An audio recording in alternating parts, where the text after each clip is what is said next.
Hello guys, welcome to the next video. Okay, as you may recall, this is a Dragon DML vintage ROMMEL hair sculpt. I previously done this hair sculpt in a jar of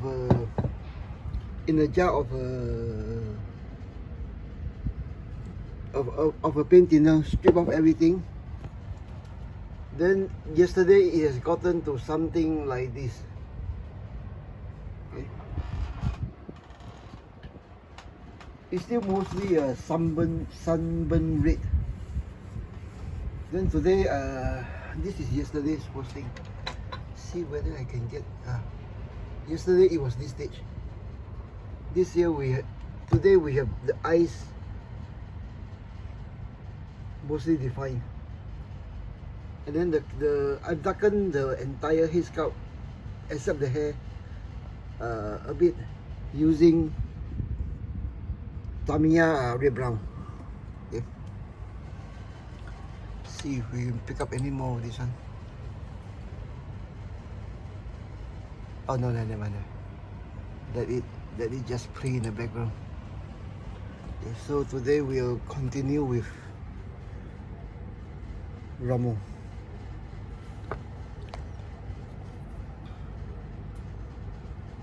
And hopefully detail this thing somewhat, and we'll declare it the diorama finished. Let me see you guys down on this one.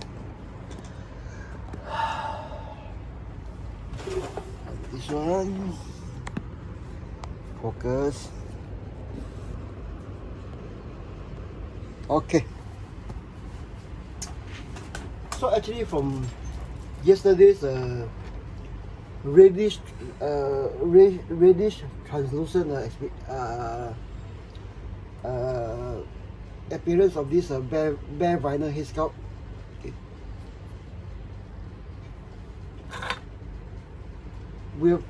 Yesterday we have rattle can. We have rattle can it once. So after it dries, the rattle can dries overnight. This morning, I apply what we call Tamiya red brown wash, very light, one coat, like that.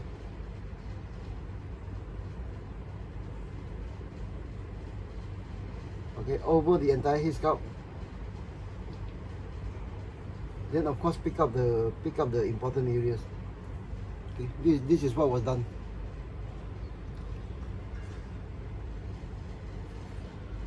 So I'm more happy with this than yesterday, of course, obviously.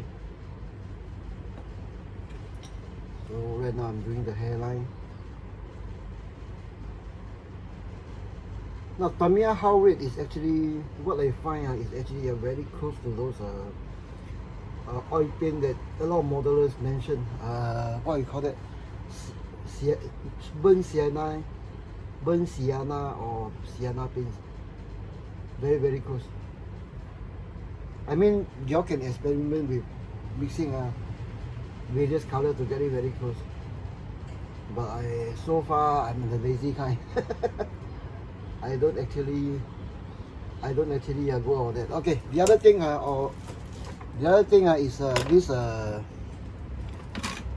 this gash. I don't know who made it, but it's obviously a knife cut. Okay, I hope you can this gash. Okay, this gash I take the other way around. Instead of mending it, I highlight it. Okay, using standard color pencil. This is the water soluble pencil. Water soluble standard color pencils, enamel thinner. So as I'm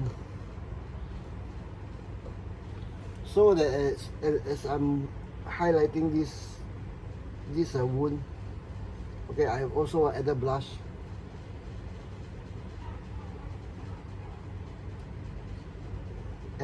Like I've been harping over the last, I think 2.5 days, or in my previous posting for the past month, the way I paint is not actually enamel painting. Is actually something like you are using enamel thinners, okay, then doing it something like watercolor.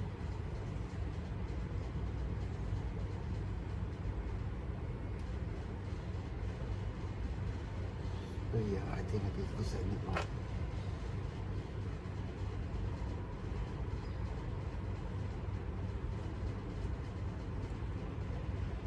Palette off on this side.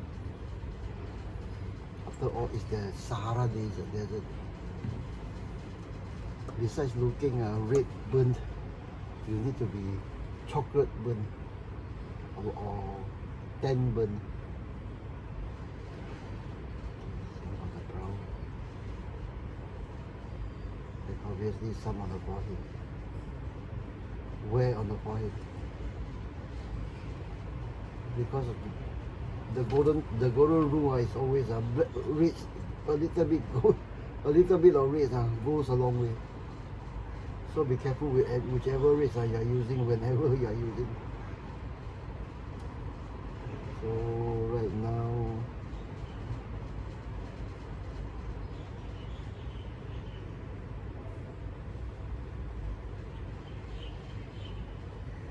tip of the nose, side of the nose, here and here.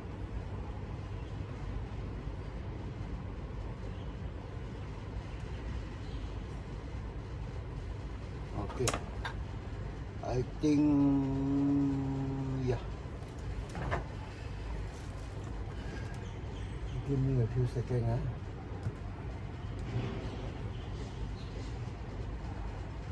Okay, yesterday off camera, I've also taken a liberty of painting this. Can it be seen? Okay, painting this all black binoculars. I don't know what vintage is here. What year is this? Or the red one, or what model it is? But ROMMEL is a character from the 1800s. Went into World War I, and now World War II. Now in the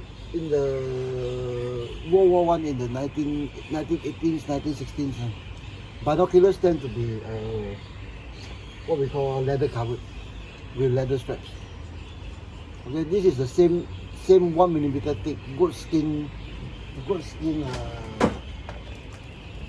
leather. Okay, just cut. These keepers are actually what we call heat shrink tips. Okay, and of course the mumbo jumbo of dry brushing everything, then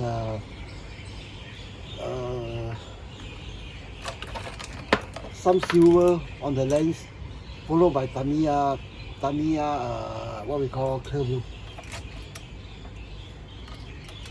Okay, so today it has dried overnight, so we'll pick up everything with the same Tamiya red, and then of course together with the other details on the front that we may have missed yesterday because the binoculars was right in here.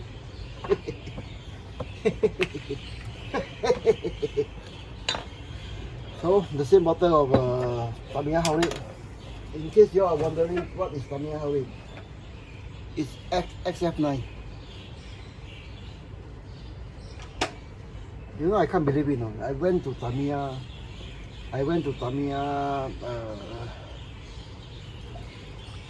on and off, 2 years to get my things. 2 years plus. Why have I lost the cap to this one? Why?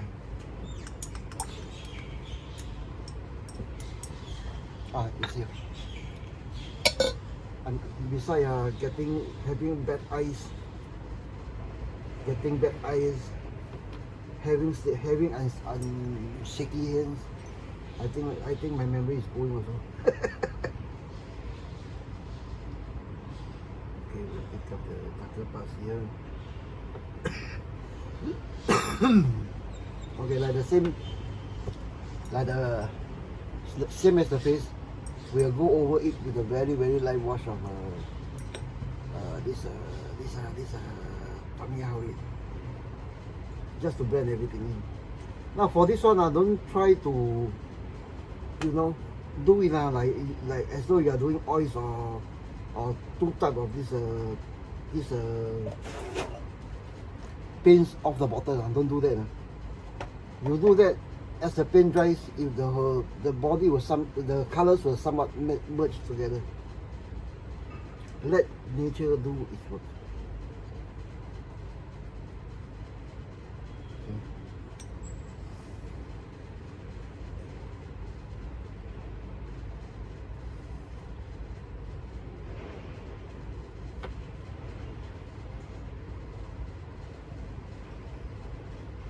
Okay, so we have this one, which we will come back to it later.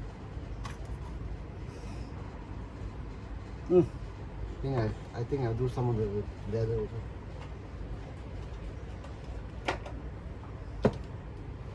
Yeah. How do I do it?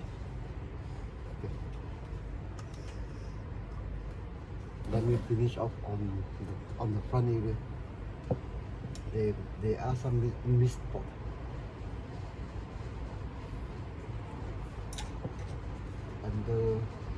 Under the belt line.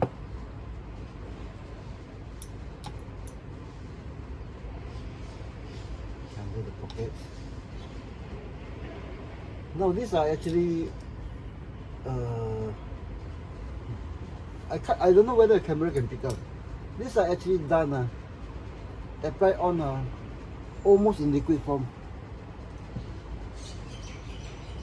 But don't worry, it's not like what I told you. It's not like those paint that you actually mix and blend.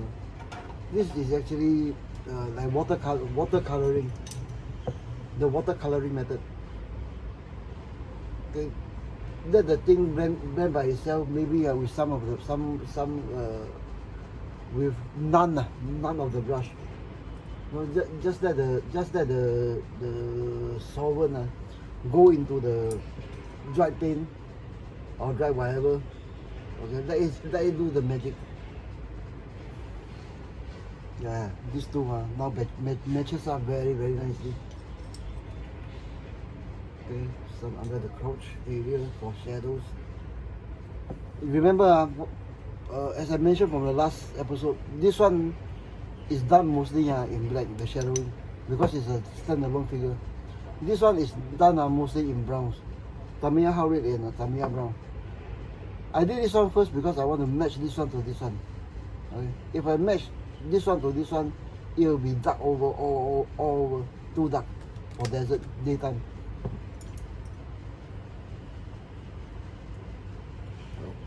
Okay. Yeah, I like ROMMEL better now.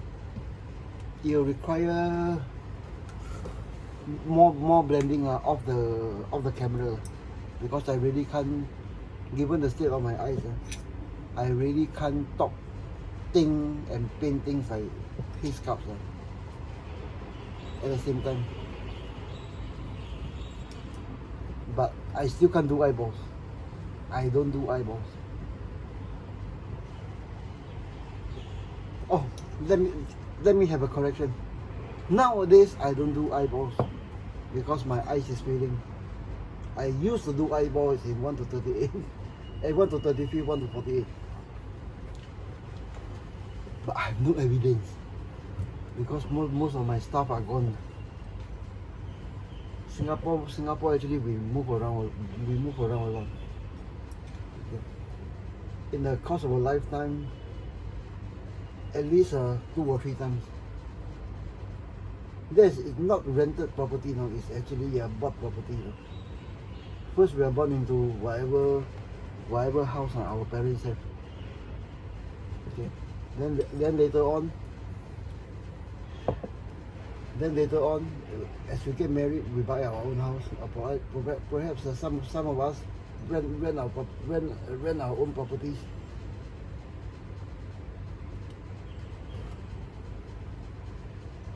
Then in Singapore, the whatever we tend to stay in a HDB flat, housing and development properties. Okay, the lease is for 99 years, but on verbal agreement, there will be something called an en bloc in 22 years.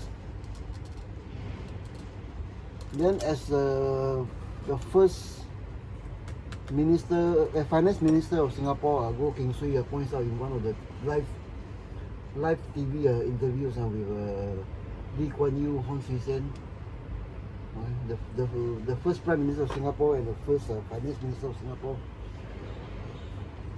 It won't be 99 years. It won't even be 30 years. Why? Because the flats will be getting old. Things like wires, lift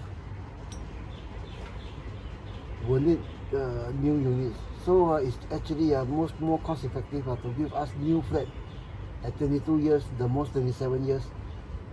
And then of course with the new flat, with the new lease of 99 years. But somehow, back to what I was saying. Just to pick up on this a bit. This is what we was onto last night before we end. A rubber holster strap with I think there's a pistol inside. I never opened it. I don't even bother. Okay, so I think we end with this one, and we'll pick up with black or almost black. Same paintbrush unwashed. Do we have black? No. So we'll add a few more drops of black.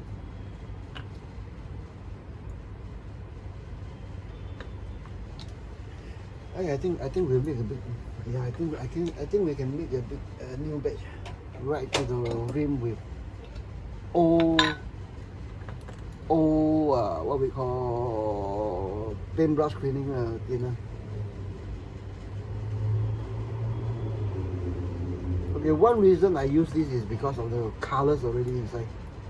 The other reason I use it is simply because thinner exposed to air will give out vapors, toxic vapors that you must put on mask, all these things.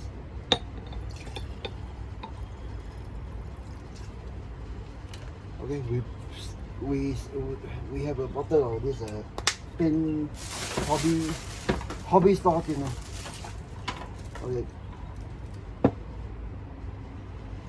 Open, close, or leave it open, vapor will go out. Then the solution will get, the thinner itself will get weakened, denatured. Oops, too thin.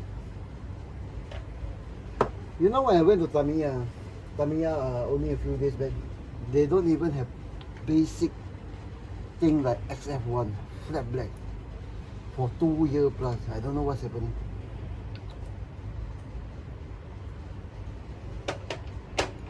That's the Tamiya agent for Singapore. Then of course the all important yellow I can get.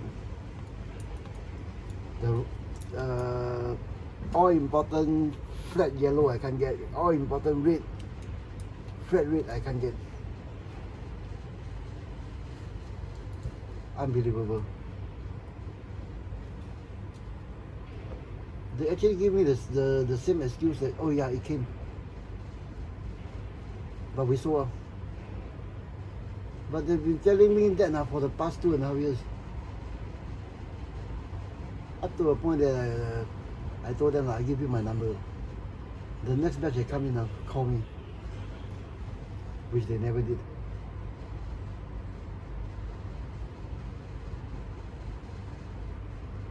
Okay, going back to my ranting about the 20 cents, this what we call 20 cents FX paint, Chambro paint back in the 70s. Okay, in those days, this one is also known as something like putting some in the basket for something in a basket in your basket free for you to take home. Something like a gift. Okay, an unannounced surprise for you. Okay, obviously even then in the 70s, I think in the 80s, in the early 80s, it's gotten to something like 80 cents per bottle of FX Harbor paint. Okay. The last one I purchased in 1982, 83 was something like a $1 per bottle. But back to the 20 cent one. Okay, for 20 cents per bottle, obviously no one make any money out of it. Okay, that's including those display rack, no, from what I'm told. For the shopkeeper, they don't buy the display rack, no, it's given for them free. By Airfix, by this one, just to let them set up.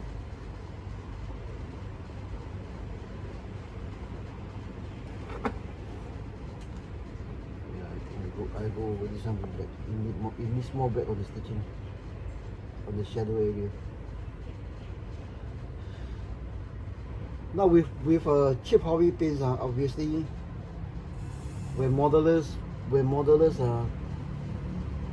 want to improve on their ethics, on their matchwork kits, by 100% of the time they will reach for the paint.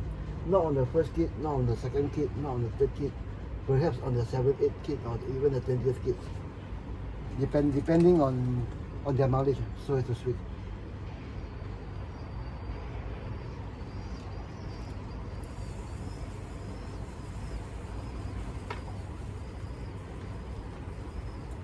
Should I do this thing here? Yeah, I think it's a bad idea. No. I think it's a bad idea. Not on the bandages. Now because if one after maybe about 18, 16, 14 paint or whatever kids they are onto, they start fiddling with them with a basic thing like a 2 or 3 cans of 20 cents, 60 cent paint. Obviously, things will start moving. They'll have more interest in their hobby. Okay, they'll do more research, go a bit into history, and perhaps study history a bit better. Instead of, I want badass model, I want your model to pose like that, I want your model to do like that. Which is actually what I often get on Facebook. Sometimes on the comment side. Then about 2 years back, I was come down very hard on this, what I saw so-called tactical gurus. I call them tactical gurus, no joke. Then nowadays I think when they saw me on Facebook, I think those tactical gurus back off some, and hopefully they back off some of the other modelers. Because these tactical gurus is another issue in plastic modeling. They are not exactly modeler themselves. Some of them are even non-modeler. They are just always taking pot shots at the whatever they please, whomever they want. Totally no logic. Then actually what I'm worried is about those are newcomers or those that don't bother to answer back. Modelers themselves may get discouraged, and this fella will take whatever they do as a free for all. It's okay to do that to modelers, They are a bunch of pussies, things like that.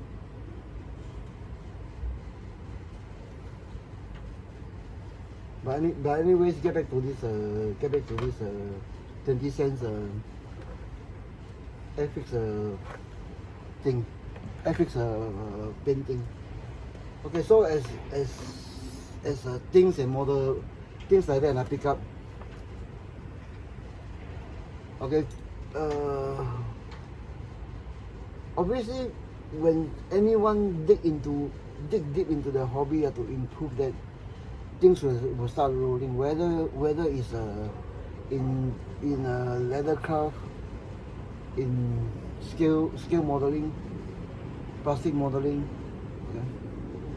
Techniques will be picked up. Then they'll dig into the archive for historical picture. Then with historical picture, maybe take a cursory look or two at the text. Okay, maybe dive a little bit deep into history, and the cycle perpetuates itself.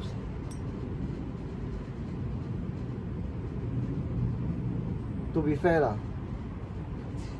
you know those cottage industries that come with those photo etch part, those ejection seats, all this one.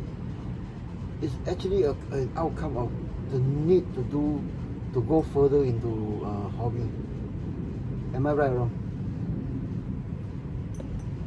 You need to dive further deep into hobby just to build that model kit, or vice versa. This model is used by whom and whom. They took out in this campaign. What has been achieved with the campaign? I want to build this particular model, maybe a tank, Whitman's tank, or patterns, what we call Dodge or whatever. And that's where you sell more kits than one for the manufacturers.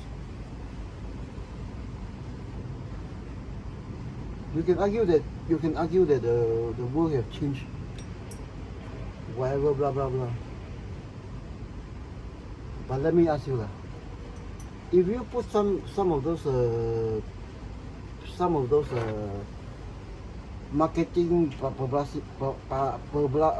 publicity budget for the manufacturers, not for the distributors, into things like hobby paints, cheap hobby paints for modeler, is it a win-win situation for both? This is actually what Airfix Matchbox was doing. But like what I mentioned, sadly when this the other manufacturer came in, like Tamiya, I'm not totally against or for or against those latecomers. Okay.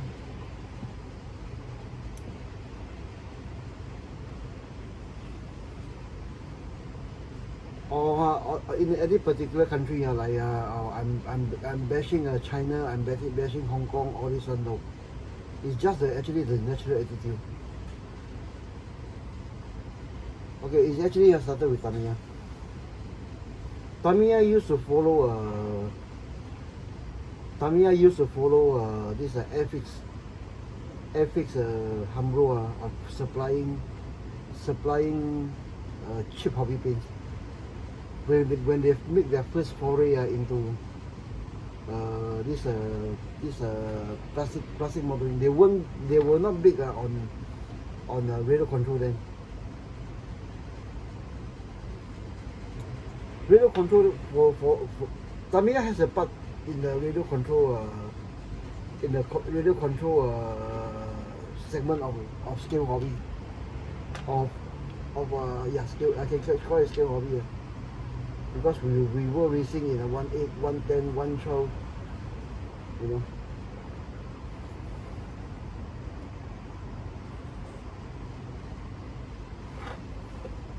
Okay, right now I'm picking up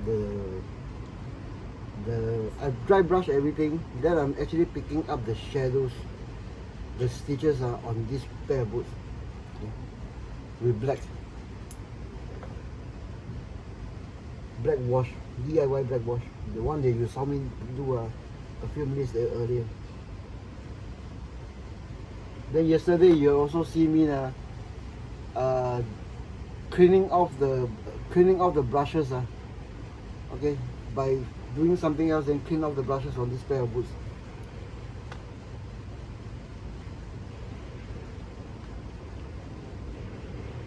So actually Tamiya came in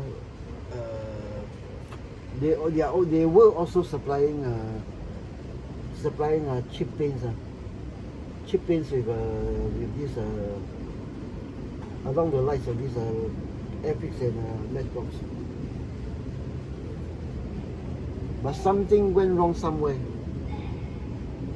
I think Japan, not Tamiya, Japan hobby industry decided to do acrylics. Then when new things come into the market, that's where the prices are keep on soaring up for hobby paint. It's a new thing. It's a new thing. Then it's very good. You need to try, but because it's a new thing, we need to charge you more. Sounds familiar, no? Hot Toys, Avengers, the Avengers series of kids.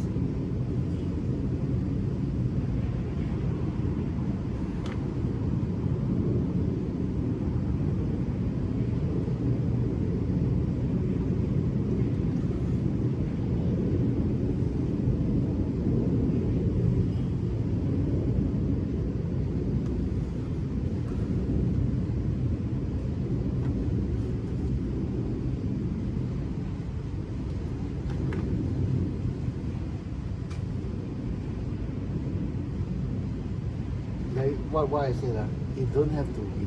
It must be black. You mix and match when you need it.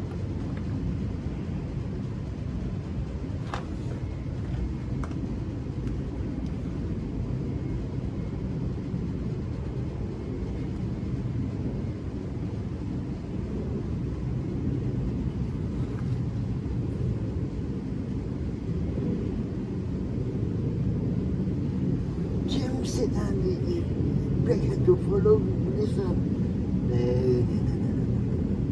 You don't get the point.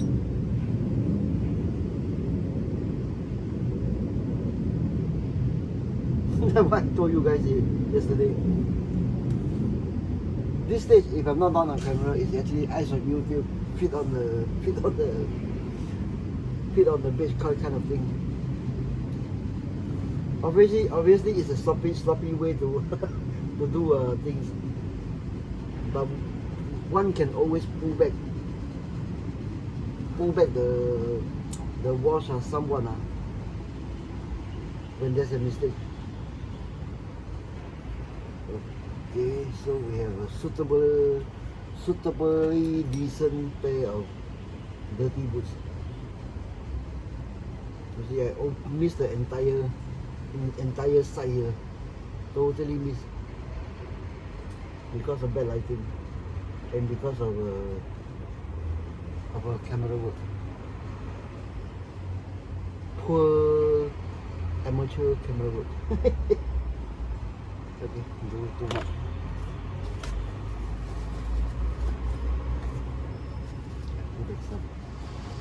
Let's get back to the drums.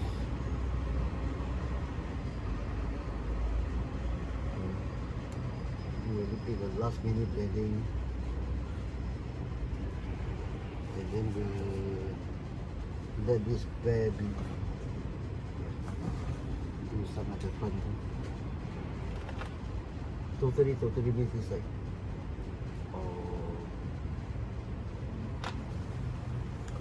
Okay, so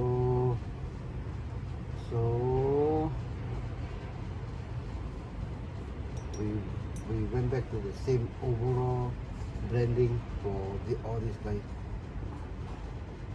and I have a 10 to 30. Shall I mix into this one, or shall I do this one? Yeah, I think I can do this one.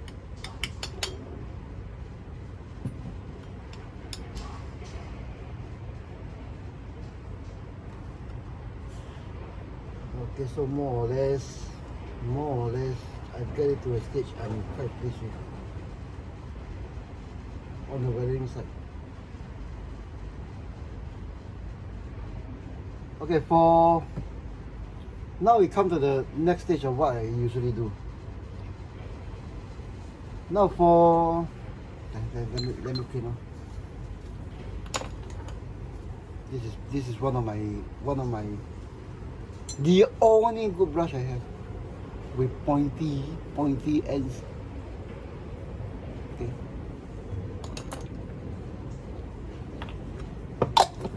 Okay, so I'm happy with this so far. Ramon's face is not doing that good. See so.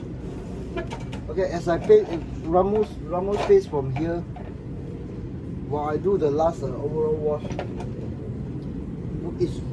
it's wet. Some of the dry one is actually lifted, not lifted up, starting to blend with this one. But we have to wait tomorrow to see what happens overnight. But usually, sorry, give me a second. But we usually when you lay on the fresh coat of walls, cleaner or whatever, what you see is what you'll get tomorrow. Don't try to work more into that.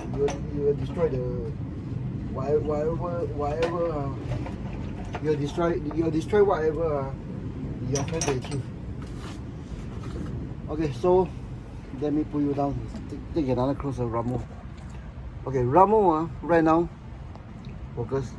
Right now the sun is very bright, so I think there's a bit of overexposure. Okay, you see how the thing is already drying. The color to me looks nicely blended. Hey.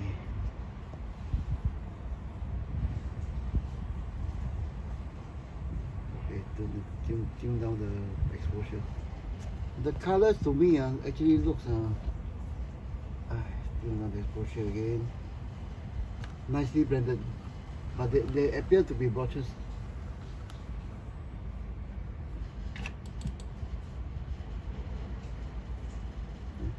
This one we'll wait until wait for tomorrow to see what happens.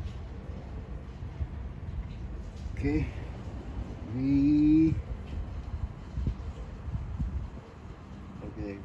I bring it back to normal.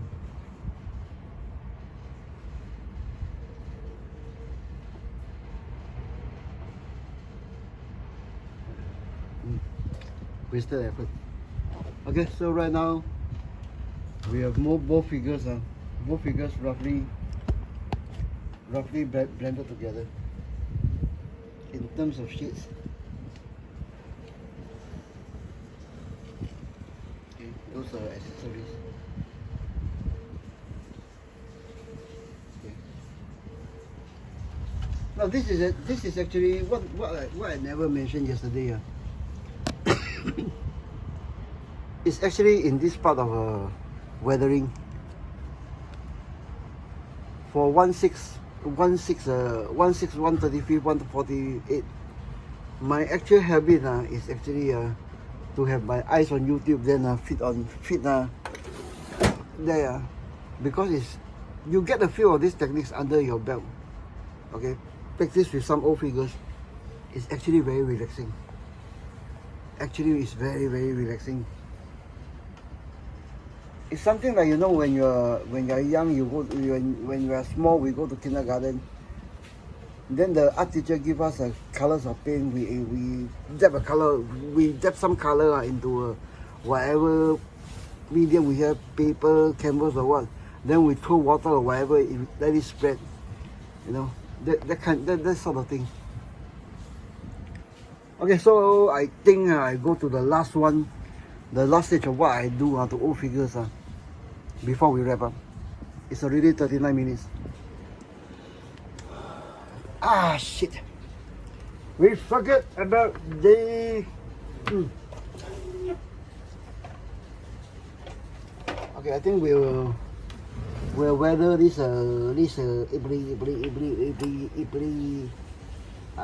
what we call coat skin leather some. Obviously the area to go through is we need very thin. Very thin. We'll do it in slow motion. Slowly. Okay. We'll do it very thin. the leather straps. Obviously the area that needs most is actually the edges. You don't see clean edges on leather anytime, anywhere. On two leather, that means leather that has been worked as maybe stripe, harness, handbags, wallets, because the edges are actually tool. They'll have it the beveled, okay, oil, tan.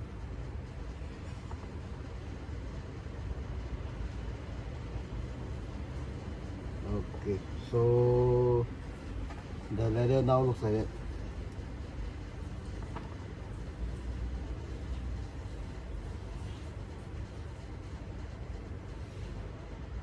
Okay, now looks like that.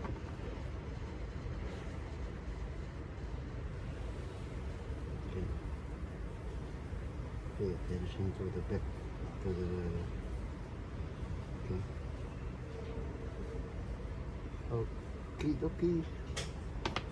Okay, I think we have a decently weathered a pair of leathers.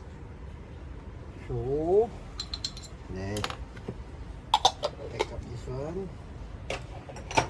up this one, and we'll get on to my one of the last things I do, and put this up to dry again. Keep this thing. Okay, it's actually those elastic. See whether they are old ones.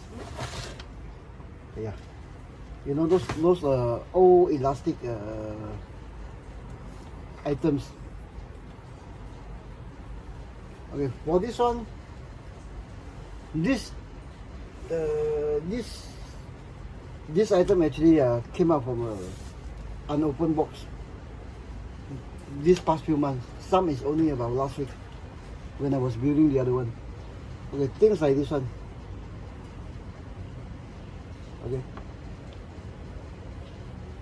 Over time, all these things, the elasticity will give way. The thing will shrivel. Okay, it will shrivel. Okay, the two things I usually do to it.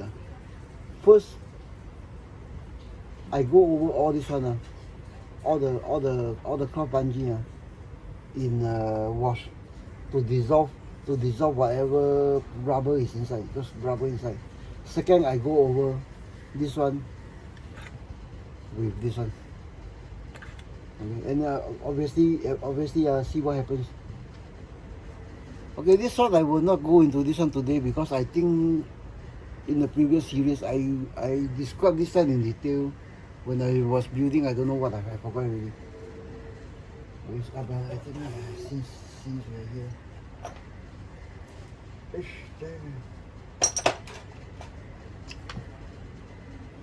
Okay, we'll change this stripe now to green.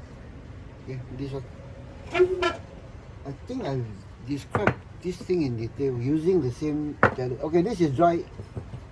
This is dry enamel. We'll do a quick one on this one, then we'll do the super gluing at the next section because it needs to dry.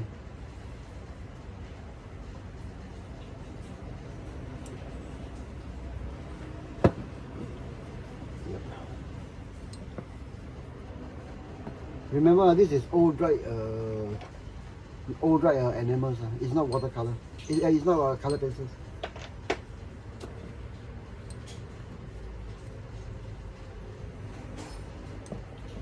With enamels, this is actually, with enamel paint, this is actually one of those things you can do.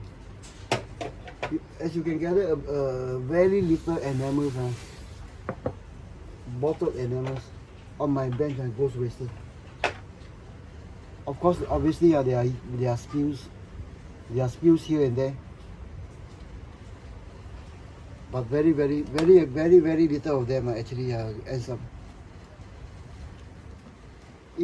Even those on my rack, okay, those on my racks turns out to be items like this one, just to cover the wrist joint, like this one.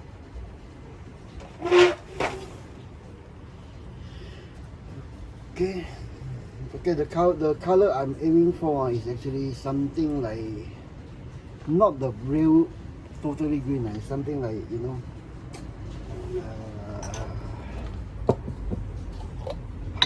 how to put it simply. It's something that actually looks good. Okay, it's something that actually looks good. Then it creates a bit of the visual interest against all the colors, all the shades. Not the you know, the you dunk it in then there's a total change.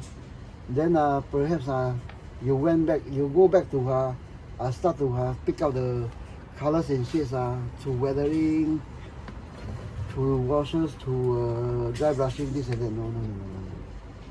It's something like I'm trying to pick up some visual interest. That's all. Then of course the primary thing is actually to melt the rubber inside all these straps. Okay, so we'll go for the other side, which is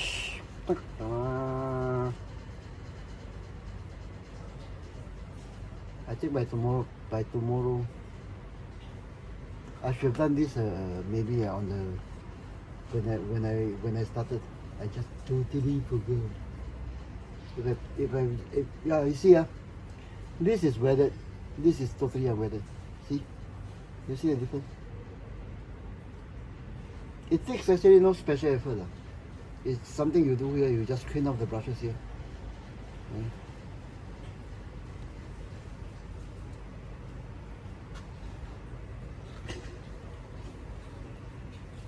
So how does the color match up?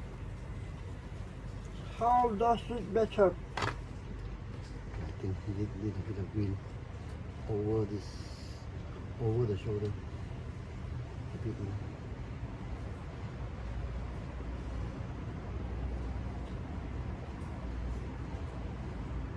Yep. So we'll go a bit of depth, a bit depth here, a bit depth there.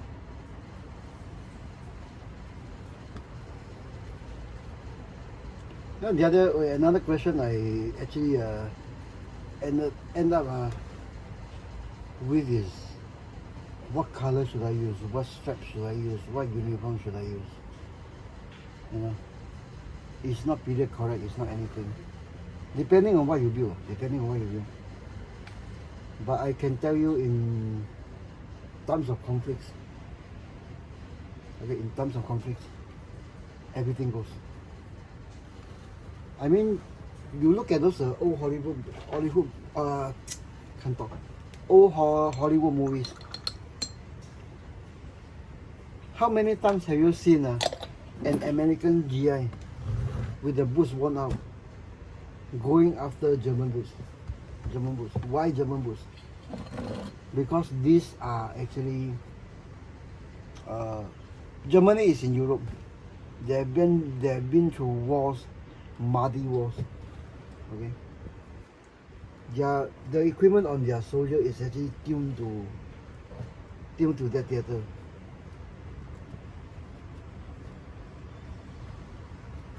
Obviously England is also part of that. So England may be tuned. They may got some of the British equipment, but I don't think it's likely because British at that time has during the Battle of Britain time, or before the battle or during Britain time, their logistics is actually very, very bad. In one report I read some time ago, anti-aircraft artillery in the whole of England is something like 170. I can't remember the total, the exact figure. But I ballpark it. Just before the Battle of Britain time, just before the land lease kick in, England has something like about 177 or 180 anti-aircraft artillery in whole of England. That's how bad England is, logistically.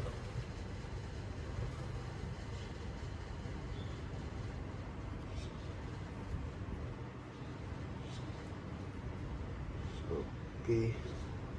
I think yeah, I think we are safe to go to the next one with all my yakking.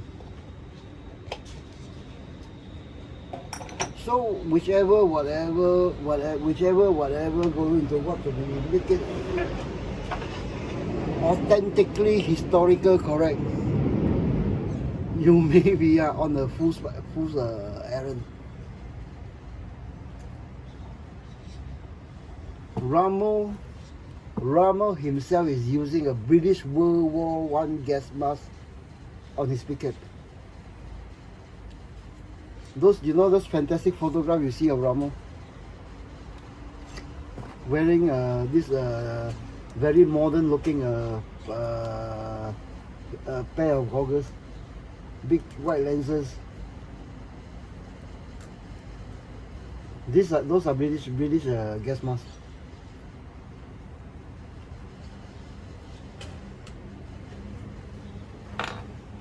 Okay, but that's a bit of ranting for me.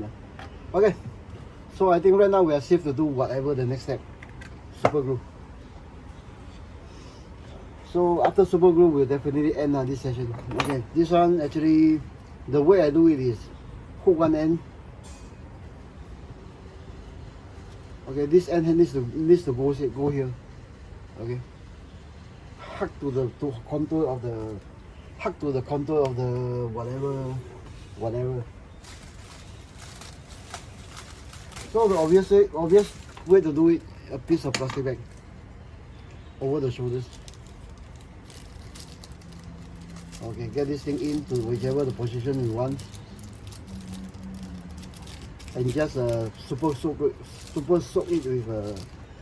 with super glue. Sorry, really can't talk and do things at the same time. Okay, so I want this thing like that, then something like that. Okay, after something like that, then super glue.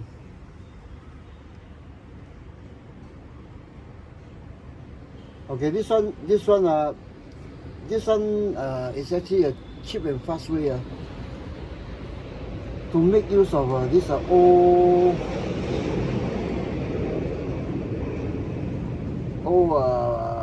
elastic bungee type of straps. Otherwise, you have the trouble of finding for this one. I think it's a 4mm webbing, which I know is almost non-existent in the what we call the accessory market. I know I've tried searching. There are few I know it's a kit manufacturer that sell them in maybe a 3 meter, 1 meter length. But what I'm looking for is actually a spool. You know, a big spool, maybe 100 feet long, 200 feet long. I know I've tried, I've searched. No, don't have. So actually, this is actually a cheap, almost free way. The only thing you need to pay is some drops of thin type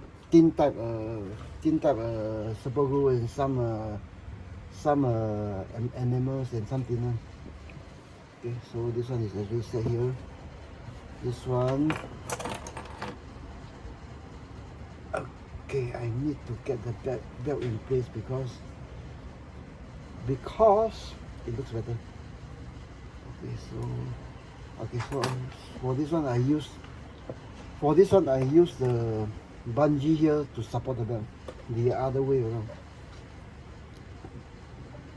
So how to do it? Clamp it. Yeah, there's the position I want. That's it. Just go into the thing. So we'll end up with like that. with none of the belt roll. Yeah, something like that. Okay, so suppose webbing takes, no, the drying time is somewhat retarded. It happens fast, not in second, but in maybe 1 or 2 minutes. You still do have time to shape whatever you want when it's done. Okay, when it's done.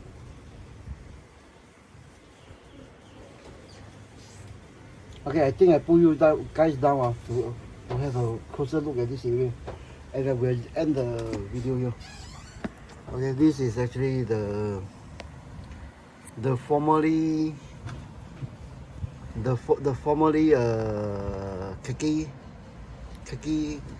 stripe we have. Okay, so just some green wash, some super glue. Then this is the part that the belt always rolls up. Now looks like it. With of course the ends of the same color.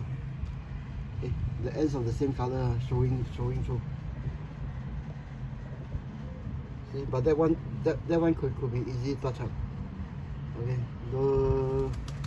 the full canister that I show you, the after and the before. Okay, can it still be seen? Yeah, the before and the after.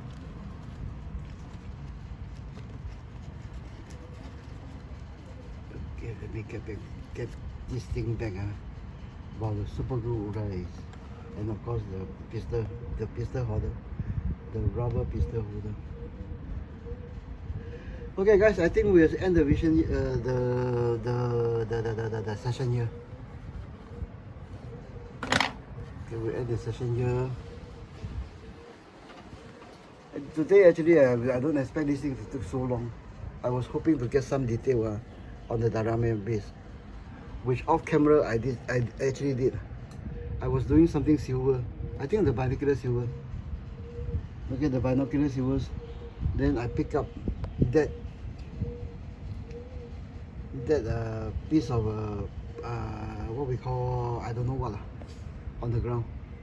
Remember I placed this thing in the previous 1 or 2 episodes purposely on the ground. I pick up this one. Things like that, and then maybe scratch view a few items to basically get this thing covered. Okay. You know with the amount of detail placed on this one, okay, placed on this guy and the diorama, it's actually too busy visually to notice this bar. Then to be honest, I still haven't thought of how to cover this bar. Okay, it's actually this bar actually is a bicycle spoke. Okay, glue here, goes here. Okay, then bend here, goes up around here to support this guy. Okay, then this guy is actually has both the sole glued onto the base before we even started. Yeah, but this one is actually soft rubber, so it's sort of still there's still a spring to the character. ROMMEL is easy. ROMMEL is the same bicycle spoke that actually I can't even tell myself from which side. Okay, from this boot. Okay, there's goes up, ends here. Okay, above the waistline. It's a straight bicycle spoke. Same stuff. Okay, I think we'll end the visual the session here. Okay, it may look the same on camera, but I tell you with the naked eyes, there's a huge difference between yesterday and today on the face. I don't know. I think I need to get a new iPhone, because this iPhone 11 somehow doesn't take blending very well.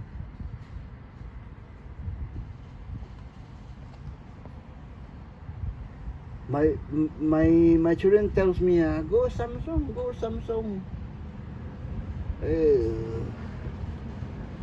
But we'll see. Okay guys, see you in the next episode. Okay, we'll let all this thing, whatever mumbo jumbo is here, dry and cure overnight. Then we'll continue from tomorrow. Hopefully tomorrow we'll see the whole piece end with some detailing, final detailing on this one, and I'll think of some way to cover up this piece. I don't know what, but I'll think of some way. Okay guys, see you in the next one. Thank you.